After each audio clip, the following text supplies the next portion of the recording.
நிச்சயமாக மேடம். அதாவது ஈரோடு நாடாளுமன்ற தொகுதியினுடைய தேர்தல் கடந்த ஏப்ரல் 19ஆம் தேதி நடைபெற்றது.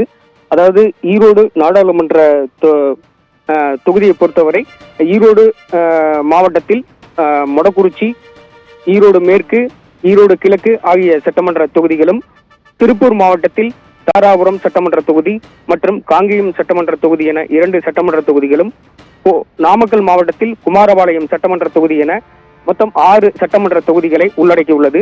இந்த நிலையில் கடந்த ஏப்ரல் 19ஆம் தேதி தேர்தல் நடைபெற்றதை அடுத்து அனைத்து மின்னணு வாக்கு இயந்திரங்களும் ஈரோடு அருகே உள்ள சித்தோட்டு IRTT அதாவது அரசு போக்குவரத்து பொறியியல் கல்லூரியில் வந்து ஸ்ட்ராங் ரூமில் வைக்கப்பட்டு 3 அடுக்கு பாதுகாப்பு போடப்பட்டுள்ளது.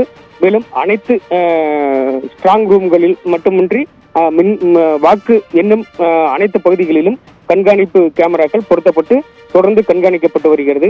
இந்த நிலையில் நேற்று முன்தினம் நள்ளிரவு அதாவது ஒரு கண்காணிப்பு கேமரா மட்டும் பழுதாகியது. இது குறித்து உடனடியாக மாவட்ட ஆட்சியருக்கு கொடுத்த தகவலின் பேரில் உடனடியாக 1 மணி நேரத்திலேயே அந்த கண்காணிப்பு கேமரா வந்து சரி செய்யப்பட்டு மீண்டும் அந்த கண்காணிப்பு வந்து தொடர்ந்தது.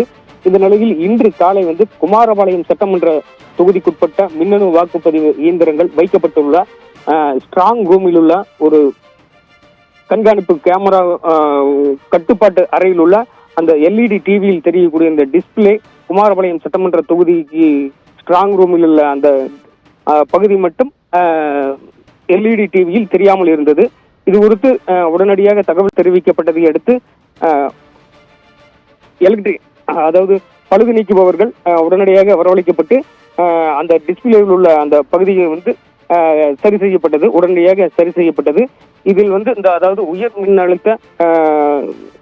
மின்னழுத்த காரணமாகத்தான் இந்த அந்த சர்வர் வரக்கூடிய வயர்கள் வந்து பழுதாகி இருந்தது தெரிய வந்தது. இது குறித்து உடனடியாக சரி செய்யப்பட்டு தற்போது வந்து தொடர்ந்து வந்து அந்த கண்காணிப்பு கேமராவில் உள்ள டிஸ்பிளே வந்து தெரிய வருகிறது. மேலும் இது குறித்து மாவட்ட ஆட்சியருக்கு தகவல் தெரிவிக்கப்பட்டதை அடுத்து இது ஆய்வு செய்யப்பட்டு வருகிறது மேடம்.